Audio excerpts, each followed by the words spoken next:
there? How are you? Tired?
Wood, some all the construction, clear away.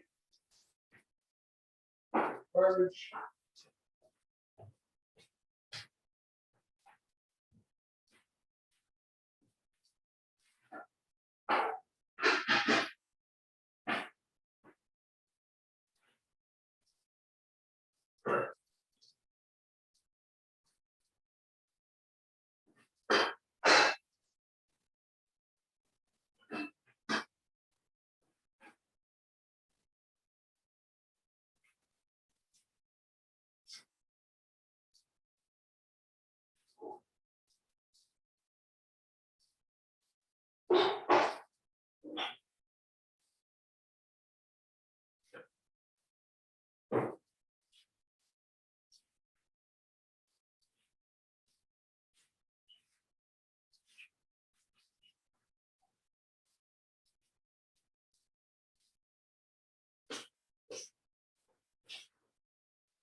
Hey, Grace.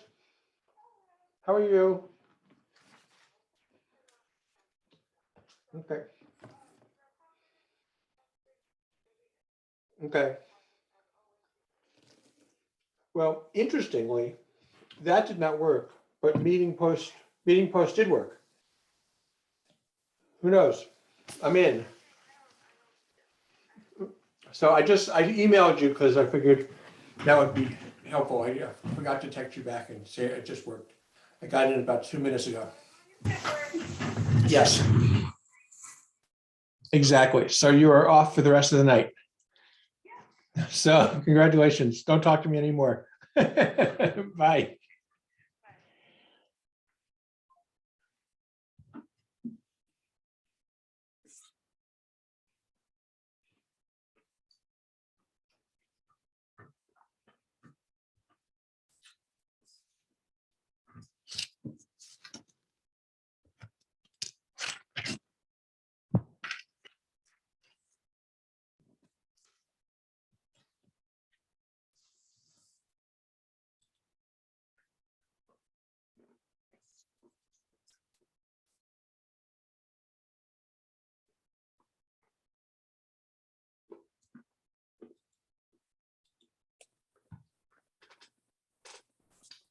Hey, Gail.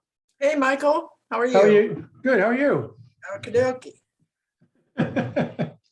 You are a busy person. Yeah.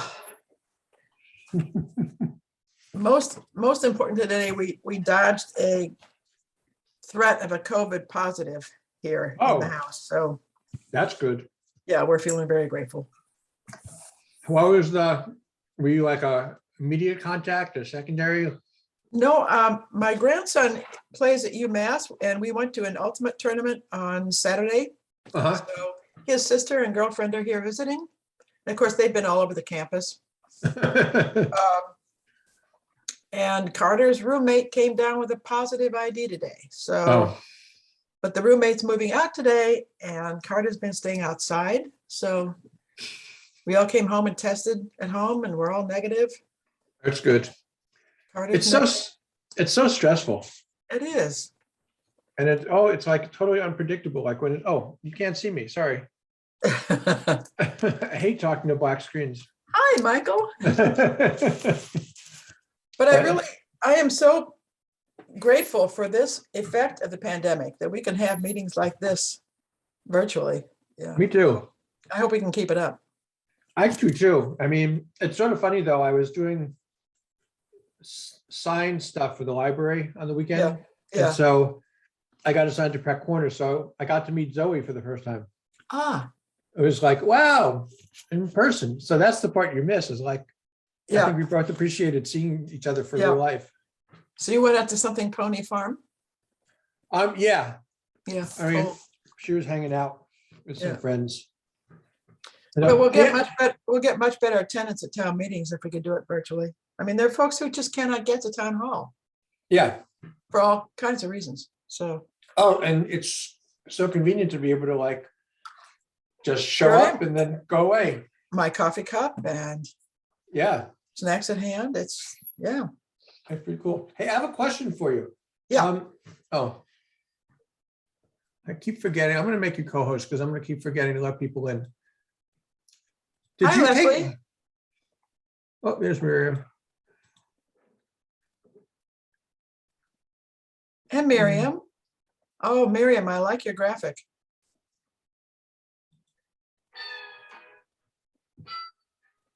Thanks.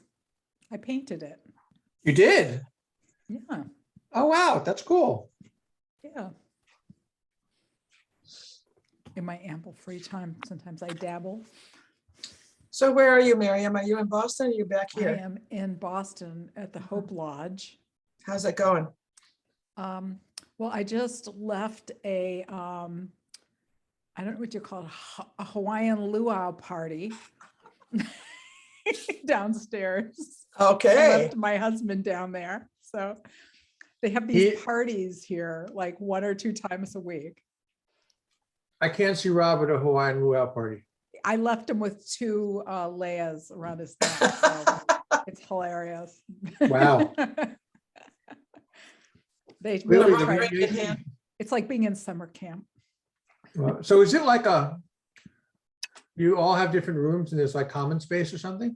yeah, I mean, yeah, it's a little bit like a hotel. We have a suite, so we have a bedroom, living room, bathroom, and then there's a big giant open downstairs space living, that's like dining area, kitchens. They have like 6 kitchens, basically. Wow. So, like 4 people, 4 rooms to a kitchen.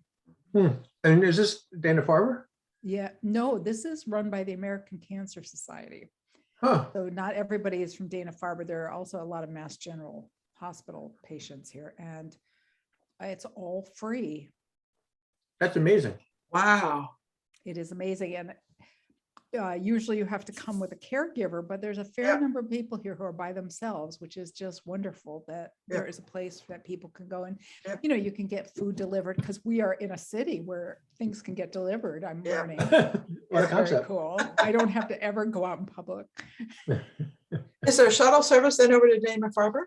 They have a free Uber thing.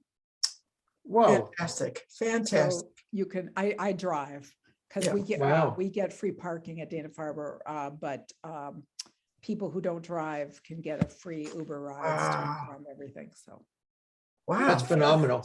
That is. laundry, everything's here. It's great. Time to donate to the American Cancer Society, I No, guess. no kidding. Yeah, It's like, really. I never donate to these things. I donate to Now the I realize- Cancer Connection, but I never thought about that. I always thought, it just goes to marketing. It's not actually going to Yeah, help people. But right. like, here's this, and there are these facilities in other cities, like they're all over the country. It's amazing. I know they have like Very Ronald cool. McDonald houses for kids. Yeah, there's things like that. But this is for only adults. And there are people from all over the world here, which is very interesting. So except the Not fact that everybody everyone had speaks cancer, it could English. be a nice experience. It is a nice experience in spite of the cancer stuff. It is a very nice experience. So, yeah. Weird. you That's cool. It's very positive, very upbeat. See, I forgot, I got involved in, I did exactly what I said I wasn't going to do. I was listening to Miriam. I forgot to let people into the meeting. Yeah, don't listen to me. Bob would have told you if he was here instead of downstairs partying, he would have told you not to listen to me ever. I'm gonna have to hold that above, over his head. Hey, you just take a picture after the meeting when he comes into the room with his liaison. Hey, Nate. Hi, Hey, Nate. Graham. Graham, are you there? He was here. I scared him away, apparently. Uh-oh.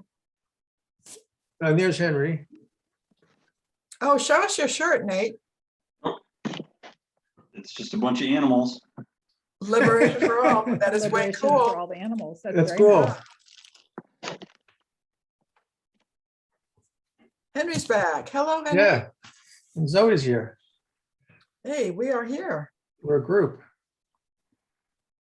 Now, Hello, Henry. Yes. Hey, Zoe. Hello. Hi, Zoe. Hi, Graham. Zoe, you look so familiar and digital. I know it's a miracle. I was telling Gail that I actually saw you in real life. Twice. I know. I saw Nate, Graham, and you for the first time in real life. Wow. We have 3 dimensions. Yes. Physical affirmation. It's very impressive. Yeah. IRL Michael. What? IRL Michael. IRL. In real life. Translation, please, Mary. Oh, see, just goes to show you I'm not hip. You're not hip. Well, for those of us who are not hip, would you translate, please? In real life. Real life. Oh, okay. Huh. What's the alternative? Don't ask, Michael. Don't ask. What we're doing here, virtual. I know, I don't know what to call it. Well, let me officially call us to order. And it's good to see everybody again. And is everyone good, relatively speaking? Yeah, Yes. I'm kind of making some dinner, but I'm definitely here. You're always making dinner when we meet. I know. I love to eat. Well, it's an occupational hazard, I think, right? Yeah, it's a profession. Sure is. So I will open it up to public comment. I think the only official public, although he's becoming not so public, is Henry. So there's no one else that I see. Henry, thank you for coming back. So, seeing no public comment, should we jump in? Sure.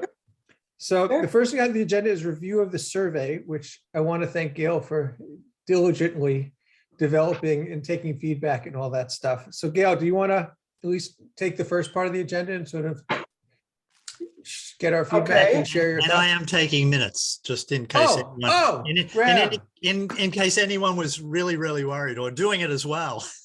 I didn't put that on my agenda last time. So Miriam, We need to approve last meeting's minutes.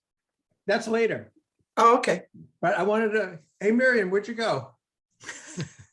She's gone I was just- rafting. There The she is. threat of the Fill her out. survey.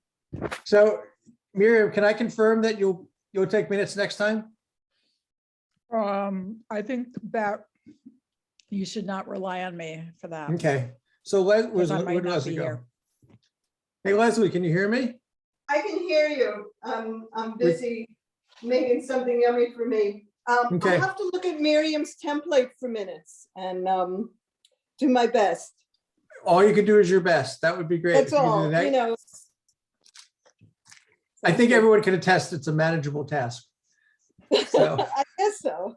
yeah, and it only happens like every 2 months or so, so it's Right, I'll relatively have to- painless.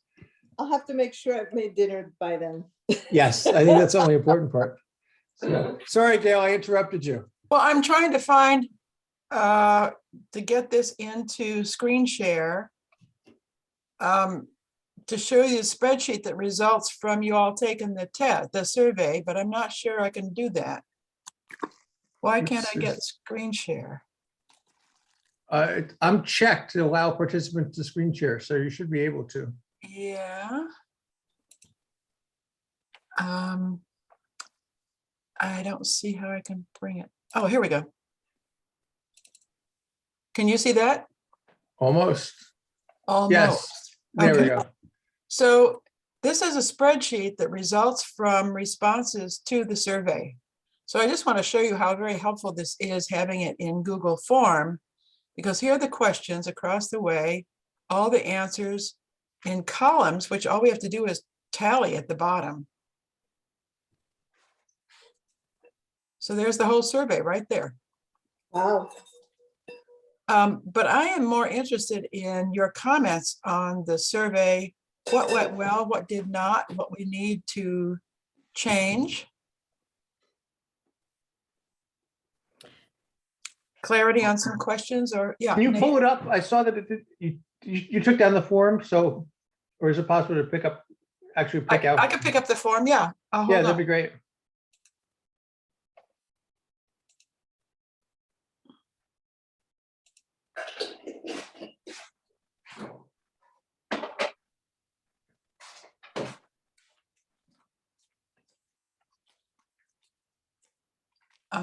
So now if I can get back to sharing.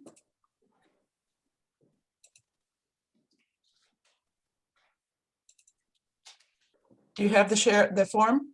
Yeah, So first thing, when we started, this was a fuel survey. As it expanded, it was clear that it was more than just fuel. So it's been renamed Household Energy Survey, so we can get into residential and electricity and vehicular and all that good stuff in addition. So that's the chief change. And to make it clear that it's household energy, because to Graham's point, what if two people try to answer this thing? Whether or not they agree, we'll have two answers for one household, which doesn't work. So to forestall that, we made name, address, and email required. Michael has suggested that we make simply the address required and then have the name and email at the very end optional, with an explanation that if, we would like to have your name and email address if we want to get back to you for follow-up, which seems probably a good, because we can go by the address to check duplicates for any entry anyway. Is that amenable? Sounds good. And Gail, I guess the only other thing I wanted to raise on that thing was maybe moving the address up to the beginning, so we make sure that we get it, which I think if you're saying household speaks for itself, it's like it's a household survey, so tell us what your house is, where your address is. And we've changed the wording of some of the questions now to indicate household as opposed to are you doing or do you have? But Okay. I really feel fairly strongly that I don't want them to have to sign up at the beginning before they see what the questions are. That I would like to get them engaged with, here's the information we're seeking. Please give us this. And then once we get to they're not going to submit it until they get here anyway. So if we have their identifying information at the end, it will be before they submit it. Right. So if they drop off before, we'll lose. They're not going to submit it. Yeah. Okay.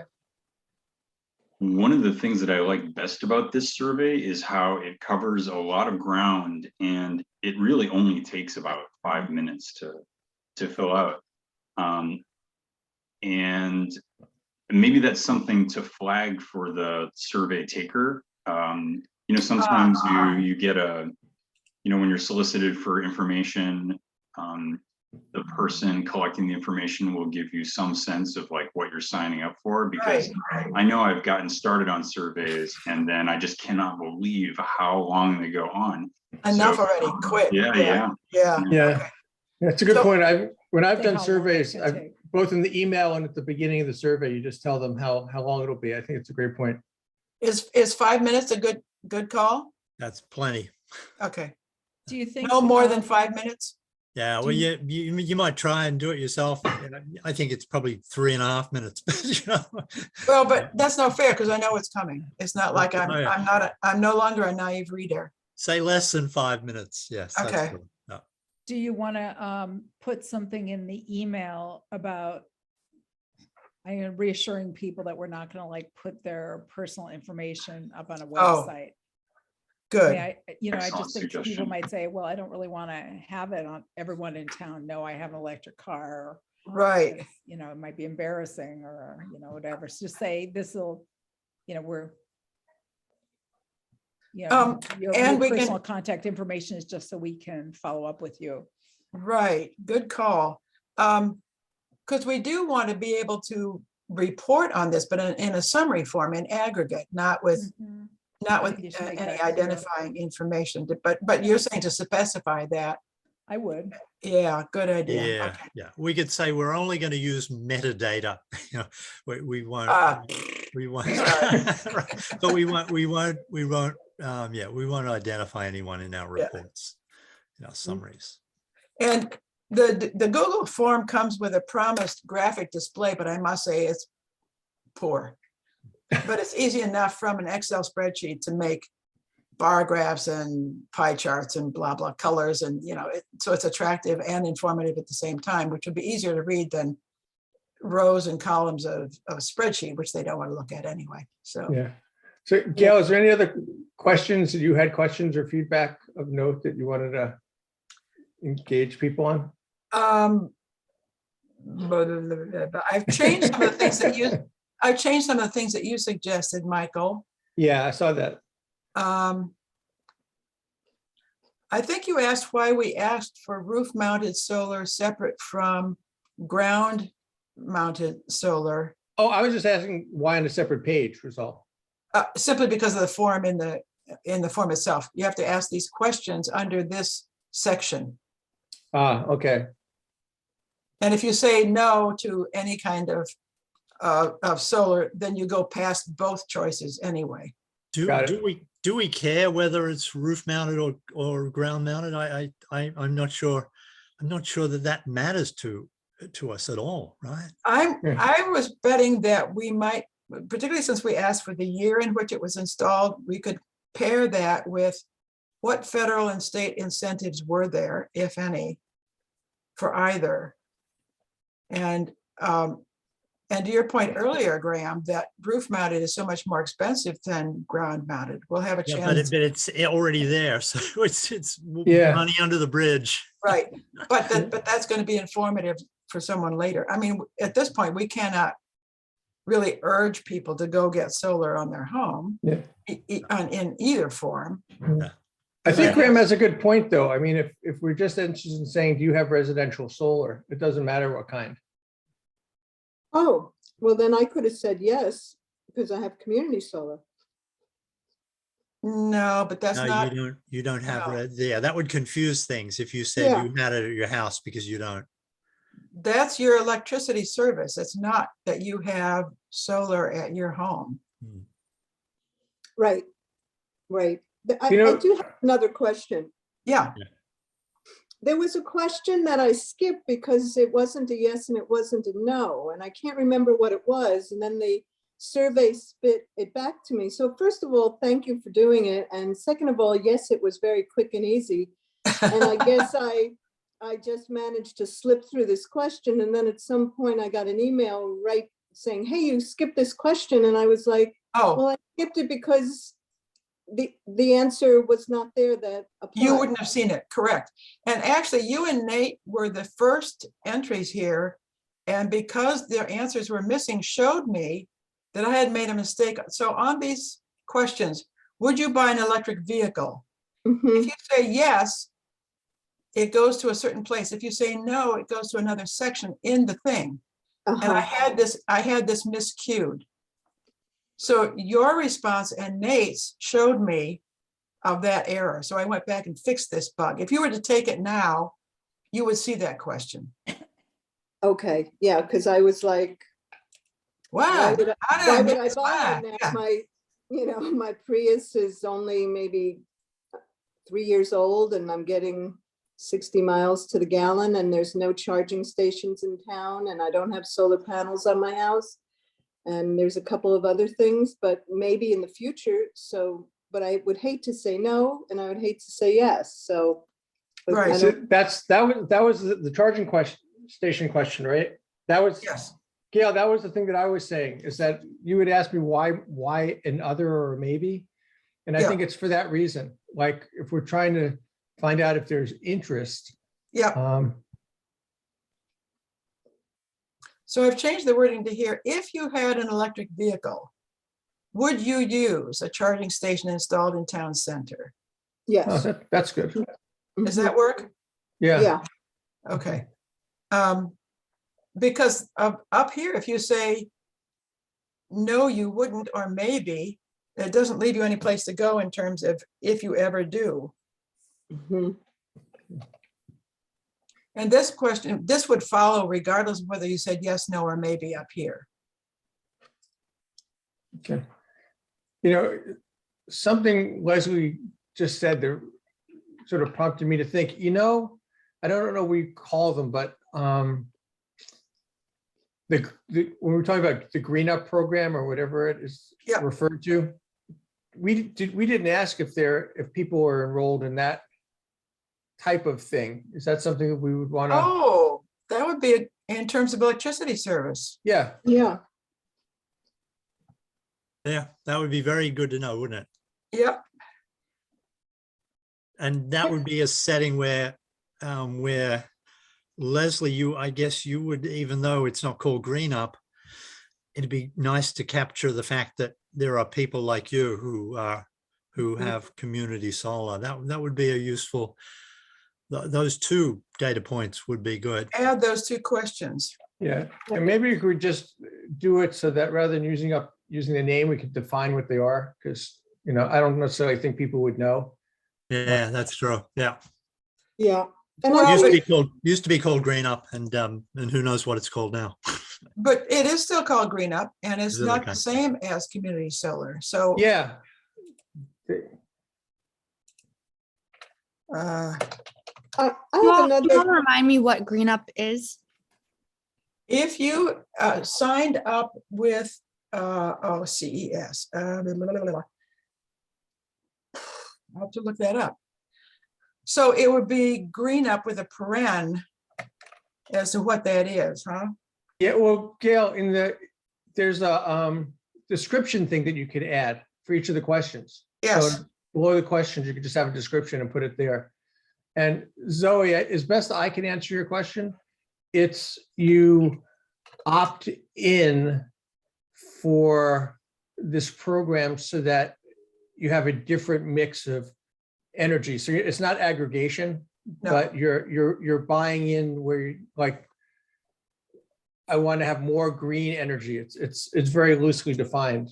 And it's Some supposed to be person- Michael, 100%. I thought it was I thought it was that you were making a donation to a nonprofit that has helping develop green energy, because I get a thing in the mail every year that I've made a charitable donation to a nonprofit. Yeah. Yes, It's a right. tax, Yeah. it's a tax break as well. Right. And it's a percent of your service bill.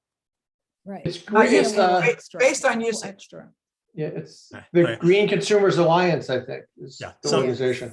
So Green Up was what I thought I was buying, and you know, I'm sure I was called 100% renewable sourced electricity before I was generating my own on the roof. So it's renewable in terms of, at the time that meant hydro. It was non-fossil based, and it was just a lot better than the 10% at the time or whatever that the state required.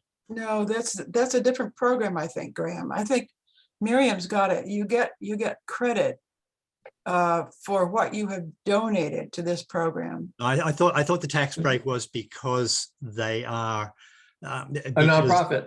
Yeah, because somehow or other it is something that you didn't have to do. Yeah, it's a nonprofit process. So Exactly I- right. Yes. So suppose I, under electric service. We don't even which know what it is, and we're Oh, judging yeah. it. I write it as- We should look up what Green Up is and then Yeah. say what it is on that. Yeah, A 'cause a definition People of, don't know what they've done if we don't even know. We're just good I'm lefties. If sure. it sounds good, we buy it.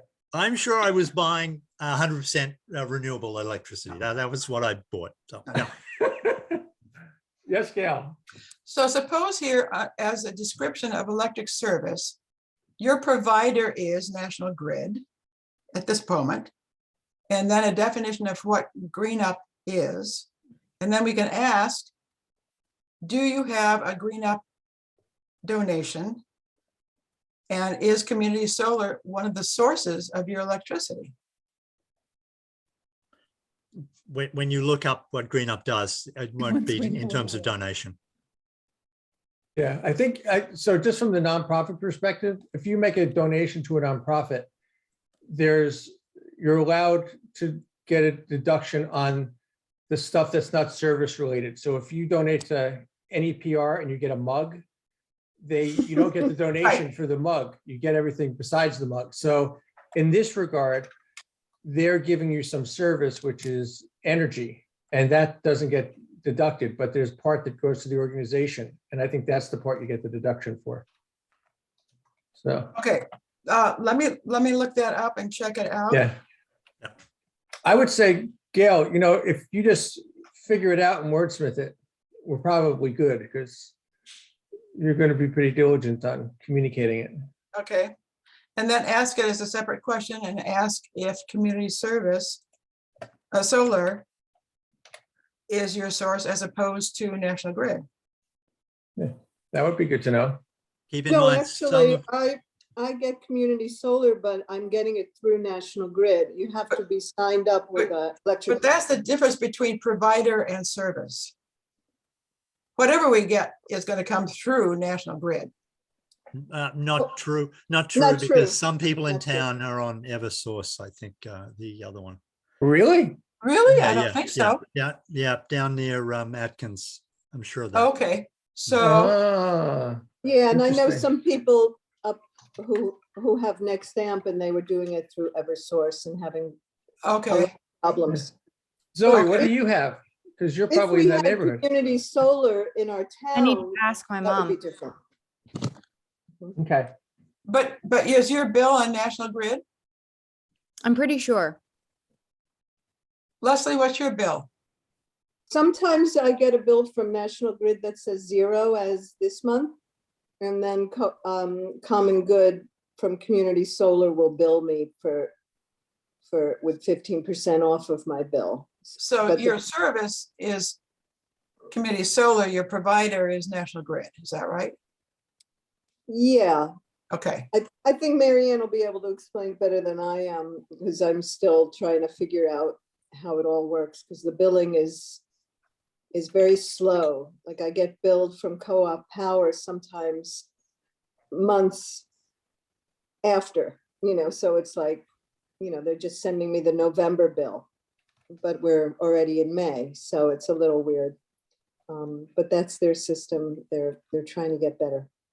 But in terms of the survey, I had another question. Like, Yeah. should we ask people, like, what is their bill? Like 0 to 50 a month, what is their average bill? I really think that's invasive. I mean, that gets into privacy and, yeah, I really would feel very uncomfortable. And it makes the question very hard to answer. You've got to go and research, what's my average bill? I mean, Yeah. it's a math question then. We might get there if we have a proposal, just like with, fiber, when we were trying to Right. sell that, there was like, this is the average bill for people, but we're not there yet, I don't think. I did ask National Grid if they could give us an aggregate for the town, not asking for personal information. And they said, yes, they could. They would have to do A, an average monthly, and B, they would need approval by every account holder. I said, oh, you really don't want to do this, do you? That is And I absolute said, thank you very nonsense. much. Okay. But Leslie, at some point, I think we will be interested in asking, what are people paying? Their bill should say what they're paying per kilowatt hour. Well, I'm just thinking for usage. Like I know people who spend, they have solar panels on their house, they're making money. And I know people who, like garbage bags, they just, they go through 100 a year, so I'm just trying to get to the usage. Like, are you guzzling electricity and just, so then we might actually be able to help them with their lifestyles so they can use less.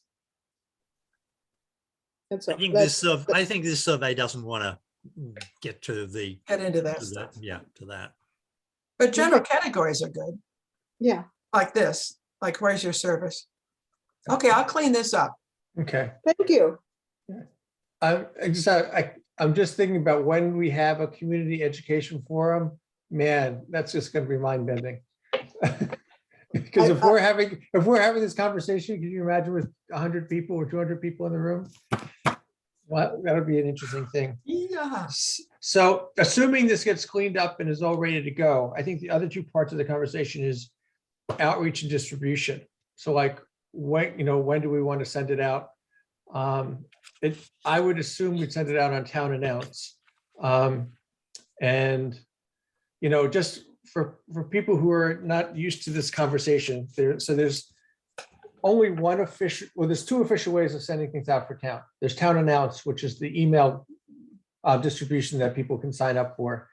And there's a few hundred people on that. And then there's the town website. So one you have to go to, one gets pushed to you. And then the other things that come up, which are,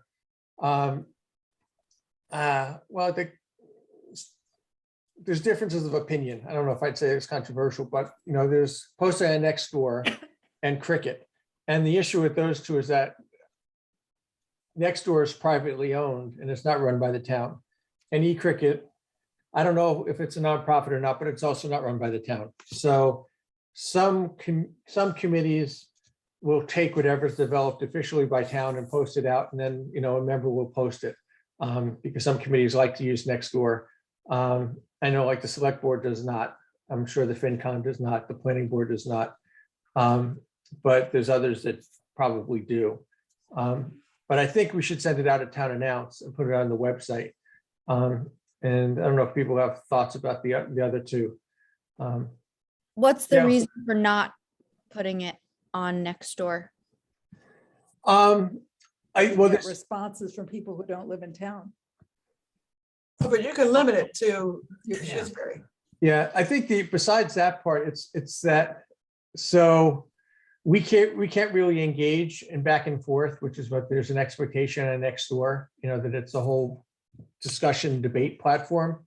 And so if we put it out there, then people are going to say, what's this? And I agree, and I don't agree, and blah, blah, blah. And if we don't respond, it's sort of challenging. And if a town committee is doing it directly, depending on what it is, it could be more problematic. This is not controversial. So but then again, it's hard to predict what's controversial in Shutesbury. So, Gail. Can't we use Town Announce to get directly to folks that we know have signed up for announcements? And at the same time, post it on the website, both on the front homepage and on our webpage. And send out an announcement in News Next Door Shutesbury to say, hey, folks in Shutesbury, we've got this survey going. Go to the town webpage to get it Yeah. Absolutely. and Yeah, answer as a Shutesbury. Does that work? Yeah, that's good. Okay. And how many people actually go to Cricket? It's less than Next Door. I think Next Door has got like Is it 300 the to same 400. same folks as on Nextdoor? Would they be duplicate? There's overlap, but it's not exactly an exact overlap. So you'll catch some people that are not on the other. Okay. A fun fact, we have, because the availability of town trash bags is by household addresses, we know the number of households in town as opposed to individuals, voters, kids over 18, et cetera, et cetera. So we've got a number to shoot for and know what our percentage response is by address, which will be fun.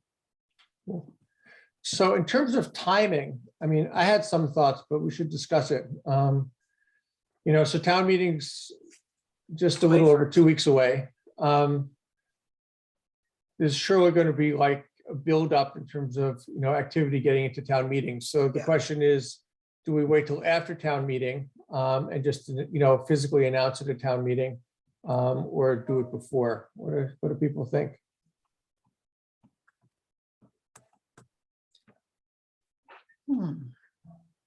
It sounds good to me to broadcast the information that it exists at town meeting and then flag it for people. So post it, but not maybe push out an email until after town meeting? Like announce it at town meeting, say it's there, and then send out the email information afterwards. Is that what you're saying, Zoe? Yeah. Yeah. I would think that there's so much going on at town meeting that it might get lost in the, why wouldn't we post it and town announce, et cetera, before town meeting, announce it again at town meeting, encourage people to, what was it, Leslie, you suggested as they're sitting there waiting for the vote to go to their iPhone and take the survey. And have an end date well after town meeting. So they're like, oh, there's another question. How long do we hang it out there? Because it's a 5-minute job, I think, survey, that I think we should just set it out there before town meeting. It also gets that message out that this committee exists and some people think about it. Okay. So today is the 10th, right? Yep. So is everyone okay with doing before sending it out before town meeting, announcing it at town meeting, and then keeping it open for a while? Does that seem like it's reasonable? Any strong objections? So Gail, since you're on the web committee, would you mind doing the posting on the website and doing the town announce? Yeah, that's fine. Okay. So have it out there for 2 weeks, say, week before town meeting and a week after? I'd give it 3. I mean, there's no harm, right? Yeah, 3 weeks. 3 weeks? Is that what you're saying? Yeah, Sounds good. Okay. cool. So a week before town meeting and 2 weeks after? That sounds good. Okay. So anything else on this topic that we haven't covered, at least for now? Good. I want to make sure, though, that I do this electric service properly. So I'd like to vet that, the language, at least on this question with you all before I put it out there. Okay. So why don't you just send it to all of us and then we can, whoever responds will get you that Respond information? to me directly Yeah. and not to the whole. Yeah, commit. correct. Yeah, okay, Yeah. yeah. Will do, Cool. will do. Great, cool. Well, Gail, thank you again. This is a huge help and a big lift. Good. So. I've had a ball. I love this stuff. Cool. So shifting to the next topic. So in terms of our continuing education, I just wanted to sort of create a little space and see what else topic-wise do we think we want to sort of, dive into, and, whether we have a presenter or we just sort of commit to doing some research, reporting back amongst ourselves. But, we talked about community solar. I think, I'm spacing on her name. What's her, Leslie? Marianne, is currently on some retreat in Scotland without communication. So it's not coming back for another couple of weeks. So I think we could schedule her for maybe early June, but we can't even do that until she gets back to the States. So maybe Leslie, you can follow up and nail her down once we know what our meeting schedule is. Sure. Happy to do that. Yeah. And Graham, Graham and I have been talking about maybe Muni Solar. I don't know if you've made progress you want to report. I'll give my 5-minute, what I found out about municipal solar in Massachusetts. And that is, it's not really happening, I mean, there is the possibility of it, and the smart program, the second smart program, allows for the possibility, but it seems like we know from Conway, from Bob Armstrong, that they were going to do municipal solar, and then they hit the roadblock of the utility wanting at least $1 million to tie in. Now, depending on how big your municipal solar was, that might be a large or a small percentage. I didn't get the details, so I don't know. But so I just looked up, I just Googled many times with various different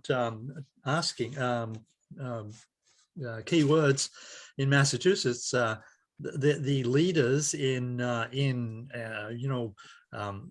climate responsiveness or whatever were Lunenburg and Medford and Cambridge and Sherborne. None of them have, no, I should take that back. All of them have a little bit, just like we do at the fire station, at the school, at the libraries. They have maybe 100 kilowatts, not nothing, but a town like us needs 100, needs about 25 megawatts. So a couple of 100 kilowatts is orders of magnitude below. So the towns, Medford claimed, perhaps very reasonably, to be the leader in the state. Perhaps they were in 2001 they were the first people with a climate action plan, a CAP, in 2001, and go Medford. And their 20-year survey of that said that they had done basically what Shutesbury's done, with maybe but they have a wind turbine generator, a wind turbine as well. So it's probably a couple of 100 kilowatts more, but not a. They're not zero. We tried to get a We wind did. That's generator. true. But ours wouldn't have been 100. Infrasound. Yeah, that wouldn't have been 100 kilowatts either. But in any case, there we all are, neck and neck with the total leaders. And Medford, they have a full-time employee in that sort of category. I guess Medford's a big enough place to have a climate action professional in there, and they're going carbon neutral by 2050, which to my mind is only 30 years more and they'll be there, and of course everything will be burning down by then. So There it is. There are, so I jumped into, as you might have heard me say before, I jumped into broadband, municipal broadband, because there was a role model, and that role model was well on the way. Leverett, right next door. They already had everything buttoned up. It hadn't started, and I figured, okay, this is now the moment to head for broadband, and it'll take a few years, and it did. So, but I'm not seeing that for municipal solar in what's out there already. That isn't to say, that isn't to say there won't be one soon, but yeah. Therefore, community solar seems to be, something that's actually a working model right now, and therefore. While we should keep our options open to be the second town to do municipal solar, I think looking at the SMART application, you look like you need 3 lawyers and 5 consultants to And a ton of money. Yeah. So Graham, yeah. I just want to riff off of the broadband thing, because I did a little research, and it seems very analogous. So, I was a founding member of the broadband committee in 2004. And for those first few years, what we had repeatedly is we'd have consultants coming in and saying, we can build you a network. And at that point, it was the George Bush years. And the only way you could build broadband was you had to have demonstrated that you had enough capital, and you essentially needed to have a consultant who was, some kind of commercial entity who could build it for you. And the reason they were marching into the room all the time was because they would build it, they would get the money, and we would get the service. And there was a promise of, you would get service, and we'll give you a deal on the cost. That was basically it, but they'd make a fortune on it. But that was really the only way to do it until things shifted, after Obama came in. And looking at, because I did a little Googling as well, it looks like it's the same kind of deal, that there are towns that have, it's not municipally owned solar, it's sort of municipally directed solar. Right. So a municipality will say, we want solar to support, our residents or our operations. And then you get a solar developer who comes in and says, you have town land, we'll build it on your town land. And for that, we'll give you a deal for 15 or 20 years on the pricing. So it's the same deal. And it costs you X million dollars. Yeah. I mean, it's just sort of, they're getting your business, as the only one that I saw that might be interesting to check out, Graham, is in Beverly. And I mean, it's weird because, Shutesbury will never build it. You have to hire someone who's a professional. And so you end up engaging all these solar developers that, have not great reputations per se. So like in Beverly, Blue Wave, which is, I can't remember which of the horror stories in solar, but Blue Wave is, maybe it's Conway, maybe it's in the Southeast. But they ended up building on a landfill. So it's town land.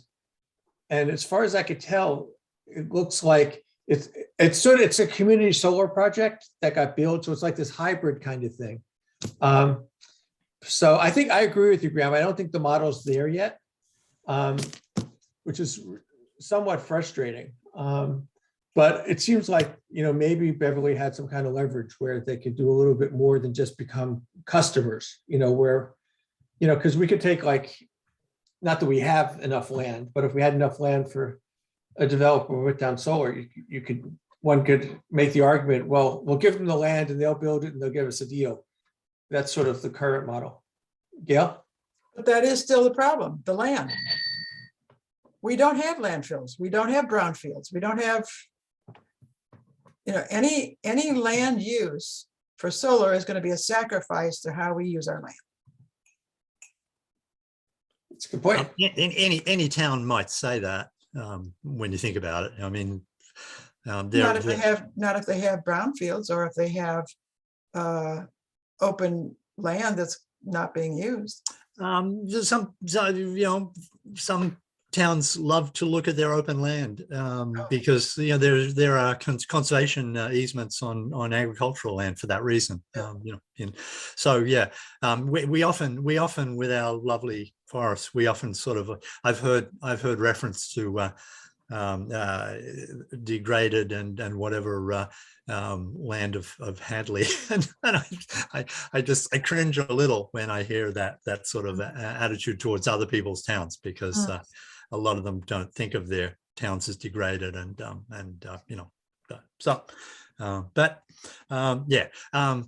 no, we definitely pressed for places that would be uncontroversial. But there may still be places that are uncontroversial. That The only other thing Graham, I emailed you this, but did you get to reach out to Eric Weiss at PVPC? no, I didn't get that far. The things that I looked at and read, there was so much stuff to read. Yeah. Do you want me to just send him an email? Because by all means, yeah. Okay, because we might learn about rules, even if it's not practical. So Gail, you're so good about raising your hand. Thank you. I would direct your attention to the open space and recreation plan that was just submitted. The draft is on the open space page. There's a whole section in there on current land use, with percentage of forest, percentage of agriculture, percentage of open land, blah, blah, blah, blah. And in terms of moving forward for the plan, how is this land now being used? How is it protected? How should it be conserved, etc.? So you'd have some answers, Graham, to what is out there and how is it being used now? Yeah, I've actually looked at that, and it's very good. It is a wonderful scheme of understanding and for planning and stuff like that. I often do think that basically the 87%, I think we call it forests, that we've got about 10% of the town being used for our houses and our roads and stuff like that, and 3 or 4% is water. Atkins and the Quabbin, but if you think about our 10% that we're currently using, then I don't know, maybe I'd be willing to plant trees in my yard as a replacement for trees that were knocked down somewhere else in town, for instance.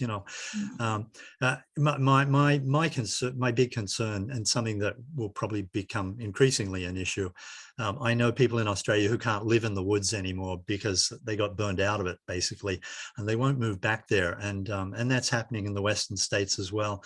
With a little more climate change, we might become scared of our forests because in places where they're still in the forest in California, people are spending, thousands and thousands of dollars a year to cut their trees back further to save things. So it only takes a few years of climate. We don't know what our climate is in 5 years' time, but we could be scared of our forests in 10 years when it just turned into kindling. So that's something that will happen in some places and has happened in places that we already know. So. Leslie? I wanted to say that we have parking lots in Shutesbury, and I also know that electricity goes into the grid. So if we're on the mall, there's parking lots. There's a lot of already down areas where we can put solar without taking the forest down. I'm not afraid of living in the forest myself. So I just wanted to say that we've got the elementary school, we've got the athletic club, we've got many parking lots. I've got my chai button. Yeah. My Well, chai is speaking loud. Well, it seems like, although municipally owned solar is not on the front burner as an option, it should just be floating out there. So if people continue, research it or find something, I think we can continue. This is really helpful information, Graham. So thank you for looking into it. So the model right now that would work is to identify those places, like Leslie just mentioned, that might be amenable to leasing their land to community solar. And they're in, like I say, we should try and do the straightforward things and the easy things first. And that would be exactly what you said, Leslie. Identify the places that have good solar perspectives right now with, with maybe no trees chopped down. And that's not nothing. Yeah. Right, Miriam? and I know the Sirius community was interested in perhaps even building a structure that could be for community solar. I hate to think to destroy the environment to protect it. Doesn't make any sense. If we're not at risk of forest fires here, I wouldn't be in such a hurry to flood the area or dry our wells and all those other things. That's just my opinion. Like, let's work with what we can do before we destroy the environment to protect it. Miriam? Question, comment. So one thought is, if we wanted to look at models for community solar, the siting doesn't have to be in Shutesbury. The town could look to acquire land somewhere else that's previously developed. The other question I had, Michael, was around the solar bylaw. If it's town-owned, it's cited by right. There's no special permit required. How about if it's a cooperative? I can't remember. Did we have a use category for like? I don't think so. I don't think it community was. solar that wasn't town municipal owned? I don't think there is a category. I mean, I think we'd have to revisit, we'd have to visit that if we have the option. But it is interesting. I mean, I think Graham was talking about off-site stuff, but it's interesting to think about buying land somewhere as opposed to leasing it. It would, so I've never heard of that, where you buy a town-owned land outside of the boundaries of the town, but that would be interesting. Just to finish off on the on what the other towns are doing municipal. Oh, sorry about that. Yeah, no, that's okay. There was only one last thing that I would say about that, and that is that the towns that were being called, total leaders were all doing aggregation, municipal aggregation. And in fact, that was how they were kind of claiming that they were ahead of everybody, because to some degree, their communities were some of them were opting for higher renewable content and therefore less carbon. So. Nate, did you want to jump in with something? On community solar, or? Yeah, it looked like you were about to say something. I was just being expressive. Okay.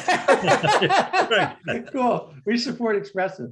So aside from community solar, which sounds like we're going to get queued up when Mary Ann comes back from Scotland, and Unisolar that we have no current leads on, is there any other thinking about education? There's transportation, conservation. I mean, there's other things that we could look into and clearly, if we think of something going forward, we can bring it to a meeting, but I just wanted to ask if there's stuff we want to dig into. Yeah, it's it's not available right now, but smart or robot cars basically will be, you won't need to go both.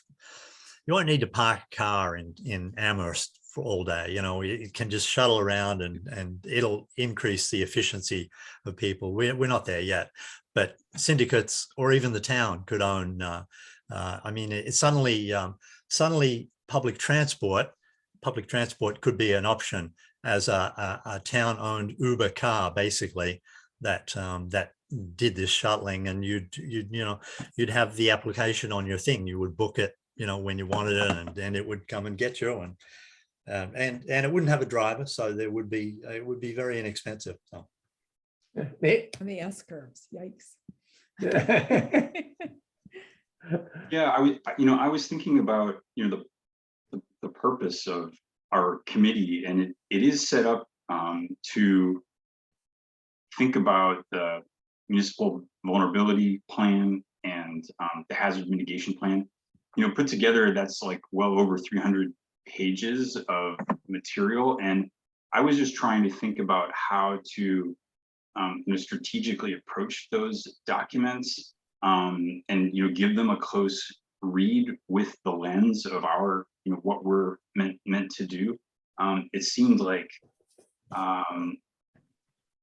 there must be some process by which we can sort of take that in a structured way, to generate ideas, but also to fulfill our mandate. Yes. So I don't really have a good proposal for that, but I have been, working my way through the documents. There's obviously a ton of material there, and a lot of different ways you can approach some of the different flagged issues and priorities that emerged from the generation of those reports. Yeah, it's a great point. I mean, I know with the MVP report, one way to do it is the tables where they have the high priorities, the medium and the low.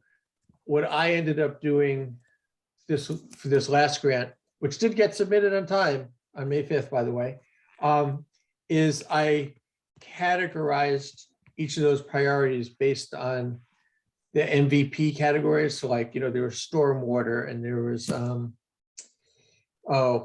flooding, and there's like several things. So we could do a bundling of those and sort of look and see if there's common threads. There's also like isolation and stuff like that. So that's a good idea. But the hazard mitigation I know less about. I mean, I've looked at it, but I'm not as close to know. But I think that it's a good point. Gail? Why shouldn't I then post both of those plans in that folder of committee information? And I could put your graphs in at the same time so that we as a committee would have that one place to look for this information and these documents. That would work. Would that work? Okay. Yeah. And I don't want to volunteer you, Nate, but I mean, do you think you'll continue to look at that and maybe provide some thoughts as you're, checking it out? Yeah, I sure will. And, it seems like something that might be, kind of a standing agenda item that, we sort of take one of the priority topics and, interrogate it to see what the climate and energy angles might be on those. Excellent. Yeah, that's a great idea. Okay. And I guess I would invite anyone else to just do that, and I'll put it on the agenda like you suggest, and then we can sort of figure it out.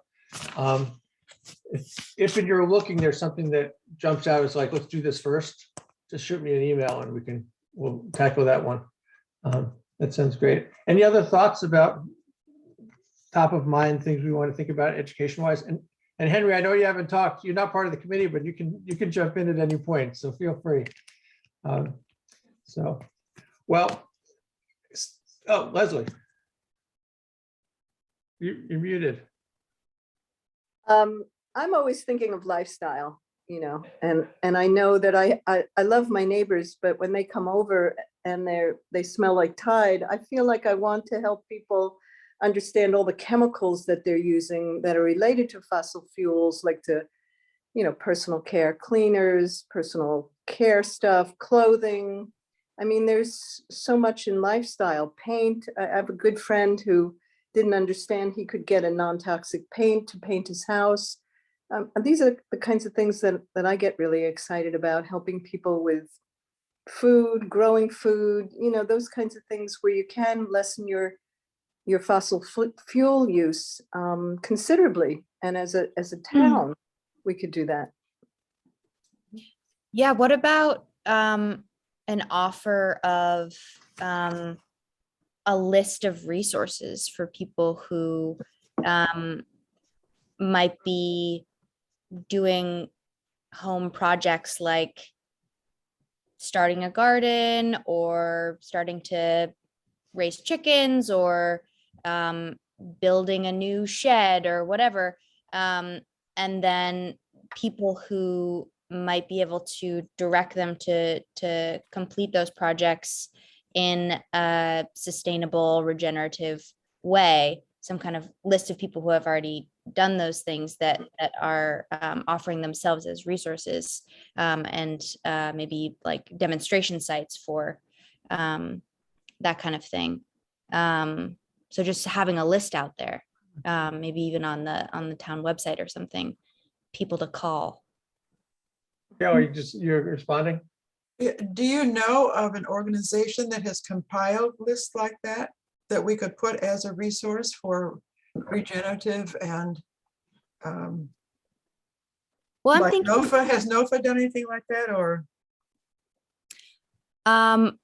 I don't know of a list that NOFA has, but I was thinking more of a list of like Shutesbury folk. Yeah, Mhm. Yeah. yeah, Who like you might like you ask your neighbor, what they're Yeah. doing. And it's not Right. necessarily that they know they have like the right answer for you, but it's people who feel like they have experience with that, rather than an expert who doesn't live in. Do you know those folks? Could you identify them if we set up like categories? And we could set up a list of local experts basically for this area or that area or.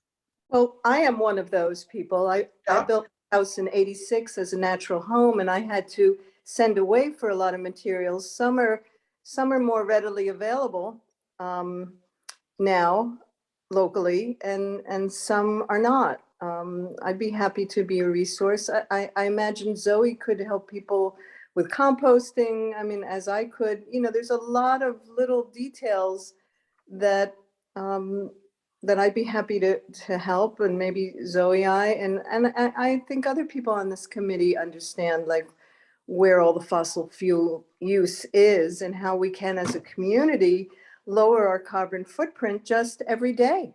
Mhm. Which it seems like it's a project worth developing. I mean, if so, this is not content, but I've shared this, I think, with Gail, but this is like the doing government business detail. So we have to abide by open meeting law. And if there's a work group, like if Leslie and Zoe said, we'll do it, we'll volunteer, we'll be a work group working on it. What ends up happening, if you're a work group, you also have to abide by open meeting law, which makes it, because then you have to post, even if the two of you are getting together and you're under a quorum because you're a work group, then you have to do it. So the better way that I've come around to thinking it is, there's one person who's a point person on a project, and that person can engage with any sub-quorum group of people on the committee. But if that person has been anointed by the committee to be someone. So for this example, like Zoe, if you wanted to say, I'll be the lead on the project, I'll check in, I'll see what Leslie has to think, I'll see what Gail has to think, whatever, as long as it's under, 4 people, then it's legal and you don't have to post meetings and you can actually get some stuff done. So my suggestion just for this and going forward is, as we come up with ideas, someone raises their hand.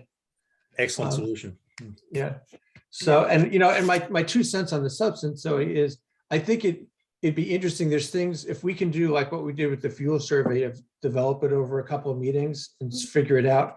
Because I think we'd want to figure out what's the lens, so it's not just that it's environmentally friendly, but that through the lens of like either reducing carbon footprint or energy conservation or something like that. So we start narrow and then we can sort of build out from there. And then the other thing that strikes me is that eventually people put up their names and do it. You want to have enough capacity if there might be a lot of interest in chickens or, whatever it might be. And so you want to make sure that we don't set it up where people get frustrated. So just sort of thinking that through. So I think we can, if you want to take the lead on thinking about it and check in and get people's ideas, we can sort of revisit it next meeting and sort of grow the idea. And then when we feel like it's ready, we can put it out on the website and we can push out a town announce about it as well. Cool. Yeah. So that makes, anyone else have any thoughts about that? Henry, you do. You have your hand up. Yeah, Henry. Yeah, along these lines, I don't know if you remember a few years back, there was a survey done. I remember responding to that survey, and there was actually a kind of a publication. I believe it was electronic, but may have been hard copies too. It was kind of a general idea of who's out there, anybody with skills. Anybody remember this? Oh, the Bard. Right, anybody with Bard. skills who had that. And I do recall that it was Penny Kim who Yep. was involved in that. Does it? Yeah. Yes. Yes, it might be worthwhile revisiting that. It's granted, it's a bit dated, but Penny might have ideas about how they did that, how they distributed it, one, and also the kinds of information they gathered already. Yeah. Yeah, in fact, so I would say reach out to Mary Ann Antonellis, a librarian, Okay. because she's connected to everyone and she's always looking for people to do programming. So there's Oh, folks, Good point. Yeah. yeah. So Mary Ann's gonna know who can, like, whether it's gardening or, making cheese. Mary Ann's gonna know who does that. Do you know Penny Kim, Zoe? Penny Kim, I don't know. Former town moderator. Okay. Yeah, long I time. I can send you her, I'll do an e-introduction for you if you want, Zoe, to Penny. Great. The other point, just quickly, I wanted just an observation that I know part of the mission here is to educate people, right? In a sense, in the long run, you have to enlist people's participation, and I'm just wondering, this survey may not be the place for it, but at some point, for example, people may not be aware that there are certain incentives to do things to your house. Yeah. Putting solar in it, it's actually a good deal. Or getting an electric car, that there are subsidies, limited, though nevertheless. But in other words, asking them cold, are you going to get panels? Or are you going to get an electric car? At some point, they would have to become more informed about the possibilities. Yeah, and that's something Gail and I have been talking about in terms of the webpage of building out resources. And it's just a question of knowing enough and then feeling comfortable that we can get behind whatever we're putting out there. So knowing that it's solid information. So I agree. Well, I'm going to move us to a boring thing and then we'll get to the aggregation. So the boring committee administration. The first thing is, I think every chair got sent an email, but for committees that are appointed as opposed to elected, the select board does appointments every year. And so somewhere in the end of June, they're going to be making appointments. And so although we just got started, we only got appointed till June 30th. And so the question is everyone interested in continuing? So I can put your names forward. Okay, cool. Miriam, are you thinking or you're nodding? Okay, good. Cool. Okay, well, that's what I was hoping and was assuming, but I just had to ask. So I'll tell the select board that we all want to be renominated or reappointed. And let's see. Oh, for minute taking, this is something as part of the website development, Gail and I had a back and forth, but so there's, and Gail can talk a little bit about the Google Drive and the website, but we're posting materials. So like Bob Armstrong's presentation, for example, is probably the best one. So technically any document that we discuss or look at the meeting, it's a public document. So in the old days when we met in person, if there was a piece of paper in front of you at the desk, it would be a public document. Someone could always ask to look at it. So the discussion that Gail and I had was we want to post it, but we don't want to make it front and center necessarily unless, it's something that we want to be able to find and as a committee reference. But it's not like we want to herald it for the whole world because we don't know how we feel about all this stuff. Like if we're behind something, then we should herald it. So the catch-22 is if you don't put it on a link on our webpage, people in the public would know it exists. So if you think about if you were the public and you wanted information and you said, I don't know to ask for it because I don't know it exists, that's sort of not okay. So what some committees do, and I think this is all getting around for minutes, that if we have a presentation, or if there's a handout, all you have to do at the bottom of the minutes is say, there was attachment or presented document, just sort of identify it. So if someone was reading the minutes, they can say, oh, this guy, Bob Armstrong, did a presentation. I'd like to see it because now I know it exists. And then we can give them the link and they can see it, or we can send it to them, whatever. So it's still a way of just advertising to the public that there was something that came in front of us during a meeting and they know it exists, but we don't have to create an active link on the website. We don't have to share it. Does that capture our discussion, Gail? Yes, plus the fact that I went back to your minutes, Nate, and added your two presentations in this same format, and that's now posted. And in the minutes that I took from our last meeting, I've done Bob Armstrong's piece. And those 3 presentations are in the folder in our drive. That's what I forwarded to you all for shared with you all. So that every time we have any presentation at a meeting, that document will be in that folder for any of us to refer to and will be cited in the minutes. So it's covered. What happens to the recordings of the Zoom meetings? Do they ever get, do they get archived somewhere? Yeah, Grace has got them all. Okay. But how and long do they live? I'm not sure of that. Oh, years, I'm sure. Oh, really? Okay. Yeah, I they're think they have to strictly- download them. And they're searchable. I mean, someone can ask Grace that they want to see Yes, such and such yes. meeting, right? Yeah. Yeah, okay. Yeah. Yeah, I've done that, for meetings I'm not part of. It's a quick email. And then the last committee administration thing is, so last meeting, I think it was Gail who said, how about we just raise our hands? It's supposed to do the roll call.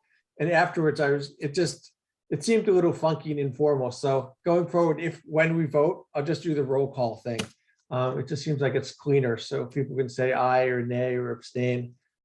It doesn't take much longer, but just from a governmental body perspective, it seems like it's a good thing. And if we ever get back in person, we can just raise our hands. So that's the committee administration. Gail, do you want to just say anything more about the website or the Google Drive? Is there anything to share? I think I've shared all the things that I've put on the drive in the 2 folders, and I've added a new tab to the web page that has energy related events and documents. Cool. Okay. Well, I will say it's 8:11 and our next topic was supposed to start at 8:10. So we're doing really good. All right. So, and this is our last substantive discussion, but it's just following up on the aggregation presentation, both what we thought about it, the concepts. I know Leslie has some thoughts. I think Nate wanted to talk about it as well. So let's open it up and talk aggregation feedback. Nate, you want to go first? Yeah, I'm happy to. With regards to this, I had kind of two topics in a way. I guess that there's the content topic, and then there's like this sort of process topic. So, I mean, first with respect to community choice aggregation, I was wondering if following the presentation that I gave on the 12th and then Bob Armstrong's presentation on the 24th, if it's the sort of the sense of the committee that we should sort of continue this and move forward in some way with CCA, and then looking specifically in a more concrete way what that would mean for Shutesbury, and kind of translating what we've learned from others to the context of this town. So potentially developing a proposal or a set of proposals that might then come out of the committee for presentation to presumably the select board. And then that second process point was actually we sort of talked about this with the skills directory, and how we as a committee sort of do work on this and then similar issues, I guess. But that model that we discussed with a point person and then collaboration within the committee to kind of do work in that way. So I know, like, as an individual, I felt very comfortable reaching out to others to kind of gather information about community choice aggregation, but it's kind of a different level to reach out to Peregrine or Colonial Energy on behalf of the committee, right, to gather information. So I wanted to take like a temperature check on the sort of formal process for doing that kind of outreach. It seems like another level of outreach. So Yeah. I'll start there. Cool. And Leslie, do you want to chime in? I know you had thoughts. Yeah, well, a few days after Bob Armstrong's presentation, I saw my friend who lives right next to the Next Dam project in Conway, and she basically said, he's full of shit. People are sick, and it's also, as of about 10 days ago, it was turned off. So while I'm open to aggregate solar in terms of, as I said last time, as a buying club, you get your best prices. Bob Armstrong was willing to take down the forest to get the best price. And even though he's, I think, on the select board in Conway, he's not really taking care of the people in Conway who are negatively affected by the deforestation for that huge project that went in there. And I just, when I saw her, she was like still in tears. And he's like, oh, it's all good. So I just want to say, I think his presentation in terms of a buying club is like, yeah, I've been in buying clubs for food. More people, better prices. But I don't know what to say about his taking down the forest to get a better price, because as my friend said, it's still not a healthy place to live next to it. My thought and answer, I guess, to both of you is that it seems like it's worth pursuing, but doing it in a Shutesbury kind of way. So I mean, it seems like one could do pretty kind of vanilla generic aggregation and not care what the sources are. I mean, I think what we can and probably should do is have a discussion about what are the parameters. So, what are we, if we're going to have sources of energy generation, how do we want to, What's important? what's important, and then figure out, so it could be reaching out to Colonial and saying, what are the parameters? And they'll probably say, well, usually it's this. And I would assume that we wouldn't want the usual, we'd want something different. And then have that conversation. So I think we can probably, proceed, and maybe we'll find limits that don't feel good, but maybe we'll find limits that work for us, or not limits, but possibilities that work for us. So Graham, you were raising your hand, I think. Yeah, I was going to say, if Nate was willing to, in the way that Michael, you suggested before, that one person can lead on a thing. Nate, if you're willing to lead on this, I think that you already probably do understand our sensitivities and our inclination to, the example that used to be out there was you could distinguish small hydro and large hydro. I'll bet there are qualities of class 1 solar now that brokers might be able to touch. But anyhow, if other people agree, then and if Nate's willing, then how about we ask Nate to proceed on that? Yeah. And Nate, if you had the blessing of the committee, you'd be okay reaching out and doing a little bit of investigation and reporting back? I'd be happy to do that. Okay. Well, to make it official, given this whole stuff, someone want to move Gail put a finger up though. Gail, did you have a comment? That was my question, whether you would be more comfortable, Nate, if there were a formal declaration authorizing you or whatever however we want to say that to. I would be. Yeah. I'd be okay. more. I think it's for this I kind of thing, move- it's important. I move that the committee may request Nate to be the point person for investigation of municipal aggregation for. Second. Great, cool. So any other discussion before we vote? Okay, so Gail, we're voting. Aye, sorry. Graham, Aye. Leslie, Aye. Miriam, Zoe, I. Nate. I'll abstain. You don't have to abstain. You can vote for Okay. yourself. And I'm an aye. Okay, so it's unanimous. So go forth and inquire. And then we'll just put it down on the next agenda and probably one after that, and we'll figure it out. Gail? Procedural question, do we need to tell the select board what we're up to before we come back with the report, or do we just go ahead and, I mean, we're not asking anybody to sign anything. at Yeah, this don't sign any contracts or agreements, Nate. Yeah, I think we're officially. We're just gathering formally- information, right? Yeah, exactly. We're Okay. Yeah. information gathering. And then, you know. Then we'll go I to the mean, select board and ask their blessing on blah, blah, blah. Yeah. Yeah, Okay. because we still have to take what Nate gives us and discuss it and then Yeah. figure out what does it look Okay. like. So we got lots of steps in between, but eventually we'll make a recommendation.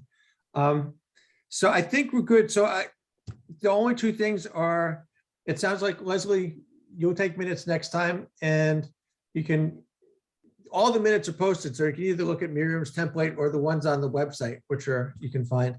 And then I wanted to throw out an idea for two reasons. So we've been meeting every 2 weeks. I don't think I can be here in 2 weeks, it's the 24th, but I was also thinking maybe we just space out and do 3 for sustainability's sake. So if we meet every, so there's a lot to do, but we also want to make sure that we're here for the long haul. So Yes. just 3 weeks makes sense. Mhm. And Yeah. so, and it's the Tuesday after Memorial Day. So if anyone's, It's going June away, one, just- I guess. it's May 31st. Oh, May 31st. And I'll check in with Mary Ann because I think she's coming back around the 21st, 22nd and see if maybe she could speak to us. That would be great if May you can let me 31st. know. Yeah, Cool. I'll wait till she's home and over jet lag and all that good stuff. Cool. And so And I'll I'll let you assume, know, Michael. great. And Nate, if there's stuff that you find out, I'll just assume that we'll put you're gonna have a lot to do, the MVP review and then the aggregation stuff. And then Zoe, if there's any developments in terms of Nate, what'd you call it? The skills directory? Inventory. Inventory, yeah. Very good. Whatever thinking and development you have, we'll put that on as well. Yep. So for everyone's benefit, but especially for Zoe's, I'll just say, this is still my favorite committee. That'll be my official sign off. So to have a motion to adjourn, if there's nothing else to discuss. Yeah, we got minutes. Oh, shit, yes. No shit, just minutes. Good point, Gail. Yes, good point. So someone should move to approve the minutes of what was the I date? move to approve the minutes for the last meeting. Yeah. As a Okay, I'll second it. Okay, any discussion about them? Okay, so we'll vote to approve the minutes. So Gail, Aye. Graham, Aye. Leslie, Aye. Miriam, Hi. Zoe, Aye.